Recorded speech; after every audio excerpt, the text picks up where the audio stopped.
देख रहे हैं न्यूज इंडिया, आपके साथ मैं हूं चारुल शर्मा। बुलेटिन की शुरुआत कर रहे हैं इस वक्त की सबसे बड़ी खबर के साथ। इस वक्त की बड़ी खबर आपको बता दें, महाराष्ट्र के बीड़ में भीषण सड़क हादसा हुआ है।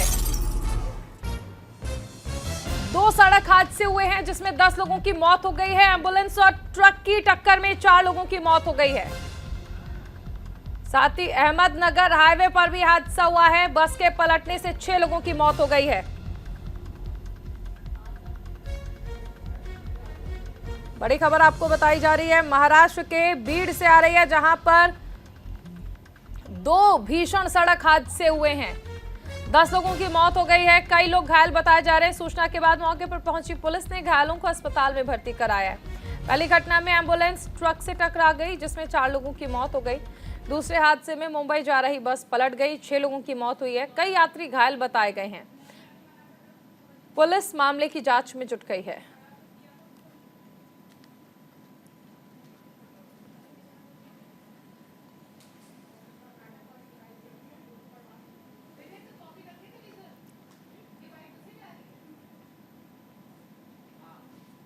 महाराष्ट्र के बीड़ में 2 सड़क हादसे।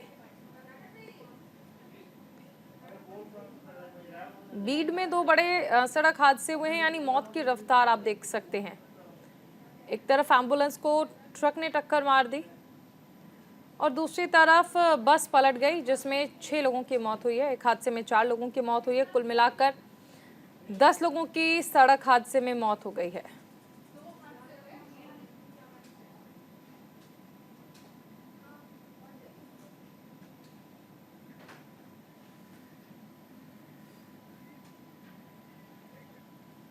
उधर कर्नाटक के चिक्काबल्लापुर में भीषण सड़क हादसा हुआ है। नेशनल हाईवे 44 पर यह भीषण सड़क हादसा हुआ।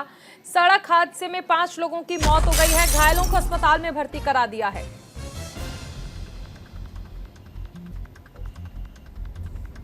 नेशनल हाईवे 44 जहां भीषण सड़क हादसा हुआ है, 5 लोगों की मौके पर ही मौत हो गई है। साथ ही जो घायल हुए हैं उन्हें अस्पताल में भर्ती करा दिया है। कर्नाटक के चिक्काबल्लापुर में भीषण सड़क हादसा।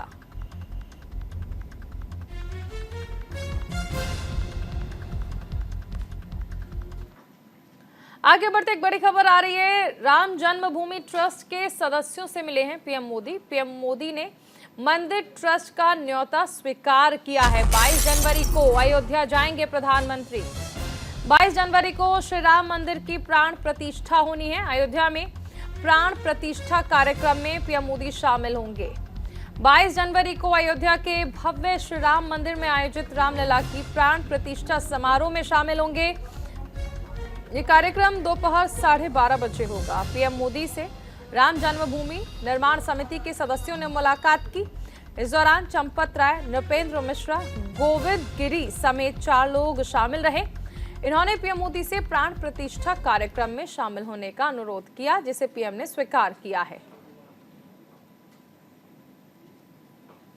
आपके माध्यम से सभी सुधी राम भक्तों को हार्दिक शुभकामनाएं, बधाइयां कि 500 वर्षों के वनवास के बाद में रामलला अपने भव्य दिव्य गर्भगृह में पुनः विराजमान होंगे और वो अभूतपूर्व क्षण जिसकी प्रतीक्षा सदियों से थी, आज वो पूरी हो रही है। सैकड़ों राम भक्त जिन्होंने बलिदान दिया, करोड़ों राम भक्त जिन्होंने संघर्ष किया, पूज्य संतों का आशीर्वाद और प्रभु की अनुपम कृपा है कि आज ये अनुपम क्षण आने वाला है। और माननीय प्रधानमंत्री जी ने अपने समय दान करके हम सब लोगों को भी हर्षित कर दिया है कि वो स्वयं इस अनुपम क्षण के गवाह रहेंगे। संपूर्ण विश्व के अंदर लोग आह्लादित हैं और उस पल की प्रतीक्षा कर रहे हैं। इसके लिए व्यापक कार्ययोजना भी बन रही है। जल्दी ही हम उस कार्ययोजना की भी घोषणा करने वाले हैं। देखिए, ट्रस्ट की ओर से संभावित रूप से कि 15 जनवरी से और 18 जनवरी के बीच रामलला का प्राण प्रतिष्ठा होगी, तो मांग किया गया था कि जो शुभ दिन पड़ रहा है उसमें 22 जनवरी पड़ रही है। इसलिए 22 जनवरी को प्रधानमंत्री जी के बुलाने का और निमंत्रण दिया गया था कि उसी धाम में प्राण प्रतिष्ठा करने पर भव्य दिव्य मंदिर में भगवान श्री राम लला को विराजित किया जाए। यह बात अभी संदिग्ध रही कि उनकी वहाँ से मिली या नहीं मिली, इस पर लोग संदेह करते थे। लेकिन अब जब स्वयं प्रधानमंत्री जी ने इसकी घोषणा कर दी है कि हम अयोध्या जाएंगे और रामलला के प्राण प्रतिष्ठा में सम्मिलित होंगे, तो बहुत प्रसन्नता की बात है कि इस प्रकार से कैसे वे लोग आए और अपना काम कर रहे हैं। तो इसी दशा में रामलला भगवान का प्राण प्रतिष्ठा में आना बहुत शुभ है। हमारे साथ सहयोगी गौरव मिश्रा जुड़े हैं ज्यादा जानकारी के साथ। गौरव, देखिए, श्री राम मंदिर ट्रस्ट के जो सदस्य हैं उन्होंने प्रधानमंत्री मोदी से मुलाकात कर जो निमंत्रण दिया था उसे प्रधानमंत्री ने अब स्वीकार कर लिया है।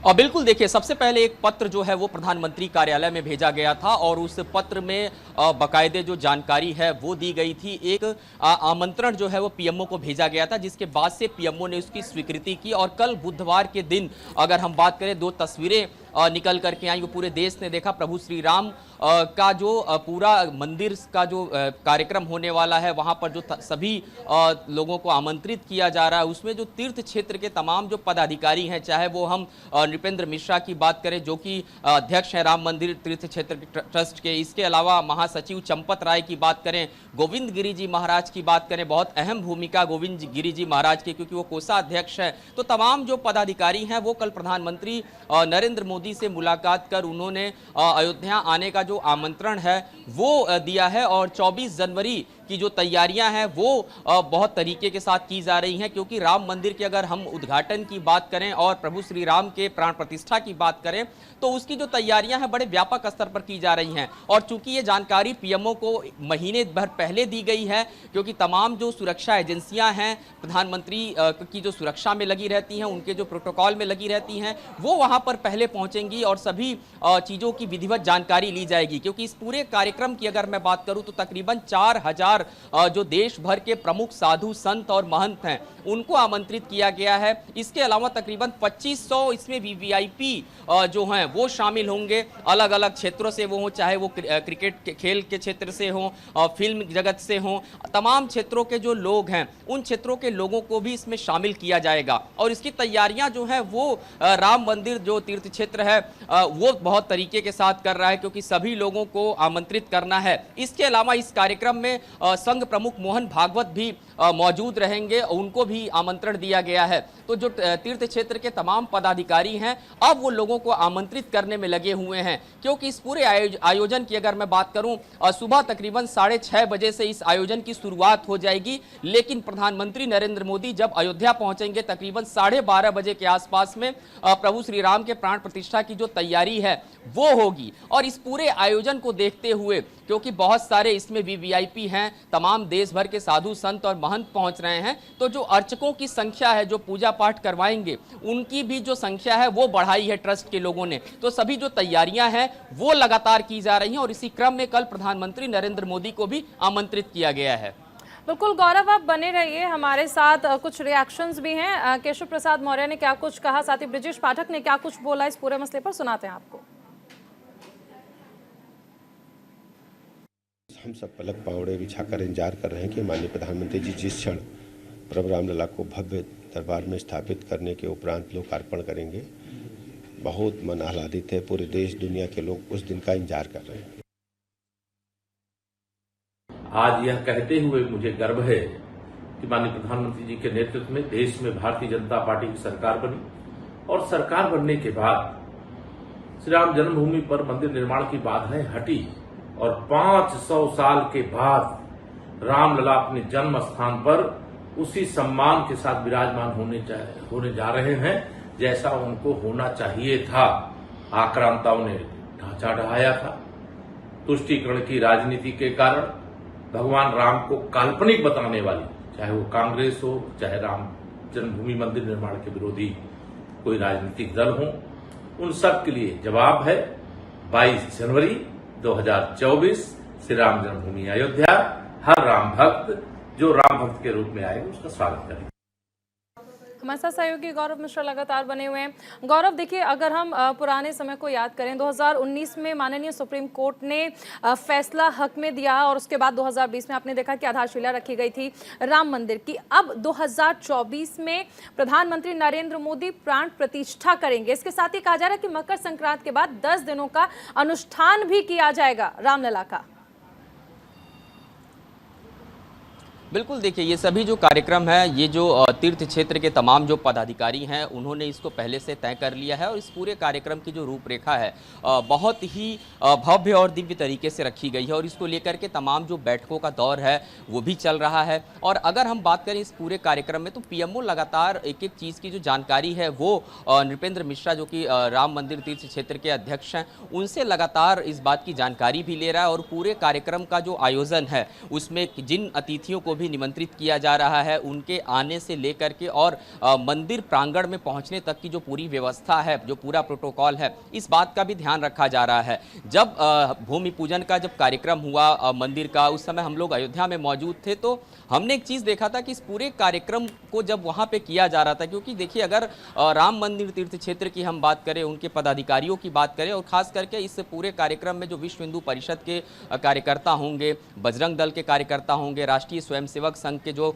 स्वयंसेवक होंगे, उनको भी प्रतिबद्धता के साथ इस पूरे कार्यक्रम में आमंत्रित किया जाएगा। उनकी जो ड्यूटी है वो लगाई जाती है। एक एक गणमान्यों के साथ एक एक व्यक्ति की तैनाती की जाती है।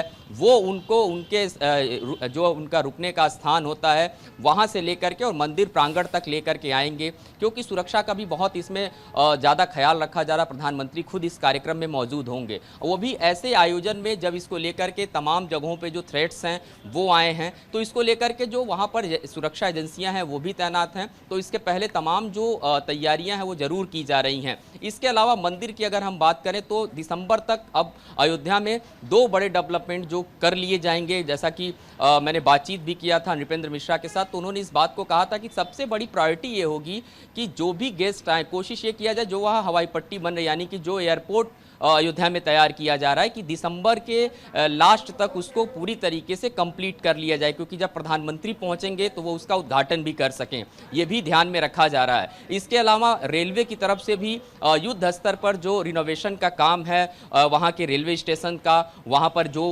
अतिथि आएंगे किस तरीके से उनको वो झलक दिखे भगवान प्रभु श्री राम की, ये भी जो पूरी एक कोशिश है वो किया जा रहा है। इसके अलावा अगर हम लखनऊ की बात करें तो लखनऊ एयरपोर्ट से लेकर के अयोध्या की दूरी से कायाकल्प उसकी कर दी जाएगी और भव्य और दिव्य अयोध्या अब नजर आएगी। बहुत शुक्रिया इस तमाम जानकारी के लिए।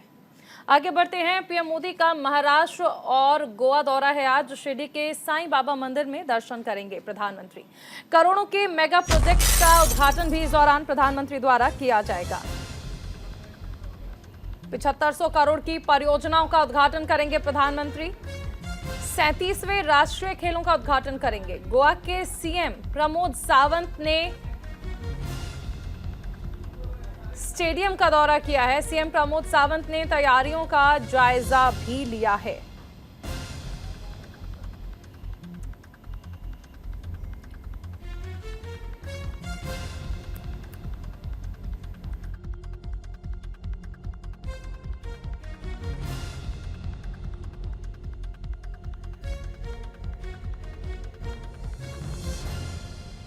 आज महाराष्ट्र और गोवा के दौरे पर रहेंगे।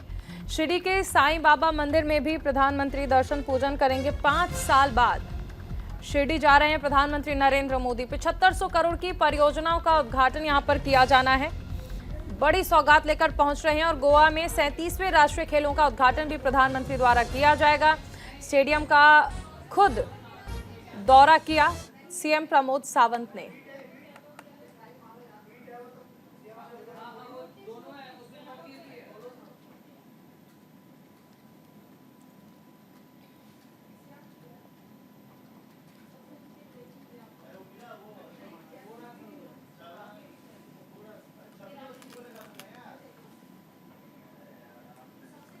तो बड़ी खबर आपको बताई जा रही है। महाराष्ट्र और गोवा के दौरे पर रहेंगे आज प्रधानमंत्री।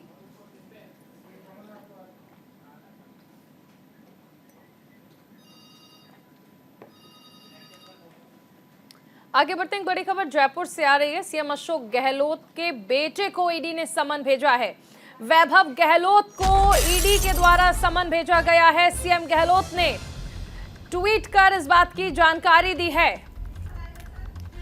बड़ी खबर राजस्थान से आ रही है। एक तरफ राजस्थान में चुनाव और दूसरी तरफ ईडी ने सीएम अशोक गहलोत के बेटे वैभव गहलोत को समन भेजा है।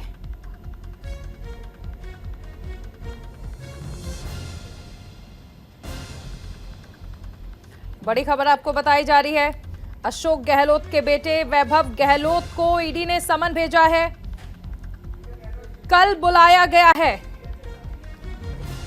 कल के लिए यह समन भेजा गया है। सीएम अशोक गहलोत के बेटे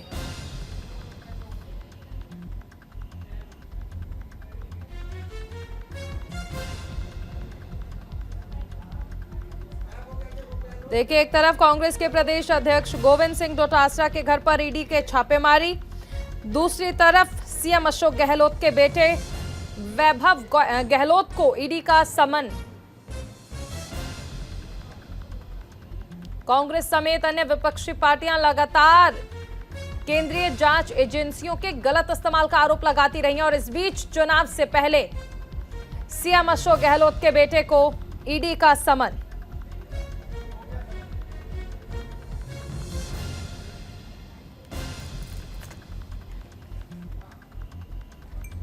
सीएम अशोक गहलोत के बेटे को ईडी की ओर से समन भेजा गया है।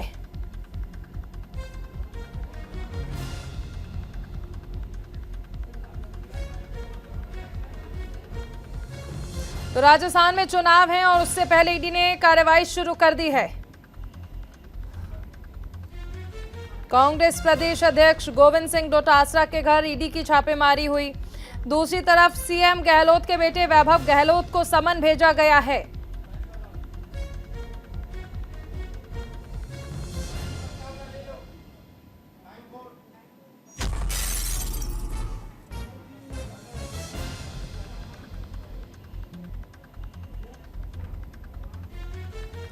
तो बड़ी खबर राजस्थान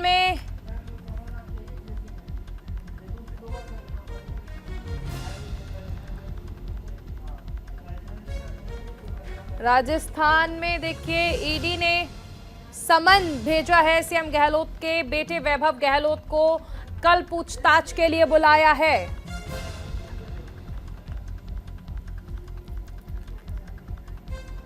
कल यानी 27 अक्टूबर को सीएम गहलोत के बेटे वैभव गहलोत को ईडी ने पूछताछ के लिए समन भेजा है।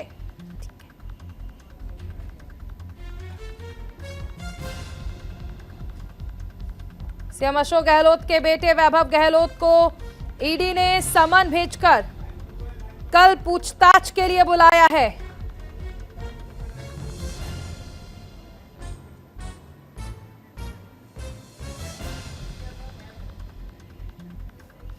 हमारे साथ सहयोगी दीपक चावला जुड़ गए हैं।